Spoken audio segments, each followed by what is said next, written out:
Hello friends, welcome to yummy tummy. ఈరోజు మనం చాలా సింపుల్గా ఈజీగా ఉన్న స్నాక్ తయారు చేస్తున్నాము. ఎంత సింపుల్గా ఉంటుందో అంత టేస్టీగా ఉంటుంది. అంతకన్నా ఎక్కువ ఆరోగ్యానికి మంచిదండి. ప్రోటీను, ఐరన్ చాలా ఎక్కువ శాతం ఉంటుందండి. 100 గ్రాములు శనగలకి 20 గ్రాములు ప్రోటీన్ ఉంటుంది. మనకి పిల్లలకైనా సరే, బరువు తగ్గాలనుకున్న వాళ్ళకైనా సరే ప్రతిరోజు ఒక చిన్న బౌల్ తీసుకుంటే సరిపోతుంది. ప్రోటీన్ నిండుగా మనకు వచ్చేస్తుంది. ముందుగా కుక్కర్లో ఒక బౌల్ శనగలు తీసుకున్నానండి. ఈ శనగల్ని నేను ఒక గంట నుంచి 2 గంటల సేపు వాటర్లో నానబెట్టి ఉంచానండి ముందుగా. ఇప్పుడు ఈ శనగల్లో ఒక 1½ బౌల్ మనకి వాటర్ పడుతుంది. కొద్దిగా సాల్ట్ వేసుకుని మనం 3 విజిల్స్ వచ్చేదాకా మీడియం ఫ్లేమ్లో పెట్టుకుని కుక్ చేసుకోవాలి. 3 విజిల్స్ వచ్చిన తర్వాత చూడండి, మనకి శనగలు అనేవి పర్ఫెక్ట్గా కుక్ అయిపోతాయి. ముందుగా కనీసం ఒక గంట సేపైనా సరే నానబెట్టడం చాలా ఇంపార్టెంట్ అండి. డైరెక్ట్గా కుక్కర్లో వేస్తే నానబెట్టకుండా మనకి శనగలు సరిగ్గా ఉడకవు.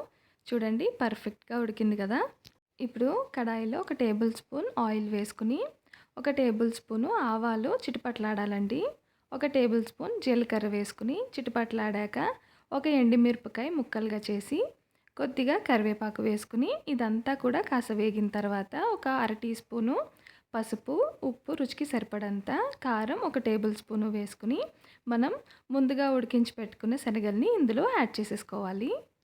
ఇప్పుడు దీన్ని మీడియం ఫ్లేమ్ నుంచి లో ఫ్లేమ్లో పెట్టుకుని ఒక 2-3 నిమిషాలు ఉడకనివ్వాలండి. మనకి ఈ మసాలా వేసాం కదా, అదంతా కూడా బాగా పడుతుంది శనగల్లోకి. అందుకని 2-3 నిమిషాలు ఉడకనివ్వాలి. ఇప్పుడు ఇందులో ఒక టేబుల్ స్పూను ధనియాల పౌడర్ వేసుకుని, ఒక అర టేబుల్ స్పూను జీలకర్ర పౌడర్ వేసుకోవాలండి. మనకి వాటర్ ప్రెషర్ కుక్కర్లో కొంచెం ఉంటుంది కదండి మిగిలి, అది కూడా పూర్తిగా 2-3 నిమిషాలు ఉడికించామంటే కనుక పూర్తిగా ఆవిరి తీసేసుకుని బాగా ఉడికిపోతుంది. వాటర్ అనేది మనకి మిగలదు.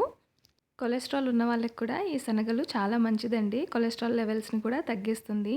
మనకి ప్రోటీను, ఐరన్, ఫైబరు అన్నీ ఉన్నాయండి. చాలా మంచి స్నాక్. డైట్ ఫాలో అయ్యే వాళ్ళకైనా, చిన్నపిల్లలకైనా మనం స్నాక్ బాక్స్లో కూడా ఇది తొందరగా తయారు చేసేయచ్చు. చాలా రుచిగా ఉంటుంది. టేస్ట్ అందరికీ నచ్చుతుంది. మీకు ఎక్కువ టైం పట్టదు. ముందుగా నానబెట్టేసుకుంటే 10 నిమిషాల్లో మనకి ఇంత హెల్తీ అండ్ టేస్టీ స్నాక్ తయారైపోతుంది. మరి మీరు కూడా తప్పనిసరిగా ట్రై చేసి మీకు ఎలా కుదిరిందో కమెంట్ బాక్స్లో కమెంట్ చేసి చెప్పండి. వీడియో నచ్చినట్టయితే కనుక లైక్ చేసి సబ్స్క్రైబ్ చేయండి.